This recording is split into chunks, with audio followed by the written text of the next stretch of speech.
эдийн засгийн аюулгүй байдал сэдвт семинар боллоо.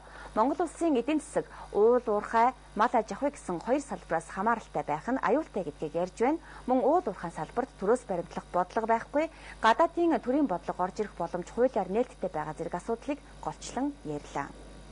Монгол улсын эдийн засаг үндсэн хоёр салбараас хамаарч байгаа учраас эдийн засгийн салбарыг төрөлжүүлж хөгжүүлэх шаардлагатай гэж семинарт оролцогчид хэлж байна.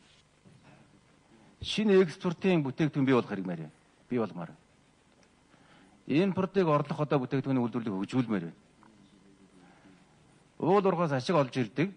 Монгол улсын орлого нэмэгдээд байдаг. Олсон орлого яаж өгнө гэхээр нэгдүгээрт нь хамгийн импортоос хамааралтай учраас гадагшаа импортын бараа болгоод нөгөө валютаа гадагшаа гаргаж чаддаг.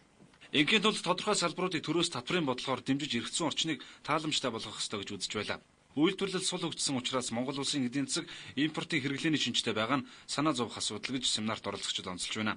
Мөн ганц улсаас шатхууны бүрэн хараат байгаа байдал нь Монгол улсын эдийн засгийг хэврэг болгож байгаа зүйл гэдгийг ч онцолж байлаа. Олон тулгуурт оновчтой бүтцийг бий болгох, риск хеджинг гэж байгаа мэдээж. Хоёрдугаар хөрөнгө оруулалтын тэнцвэртэй бодлогыг энэ гадаадын хөрөнгө оруулалт гэхгүй ер нь хөрөнгө оруулалтын тэнцвэртэй бодлого гэж хэлсэн байгаа. Монгол улс 1992 оноос хойш 3 дахь хөршийн бодлого явуулж ирсэн.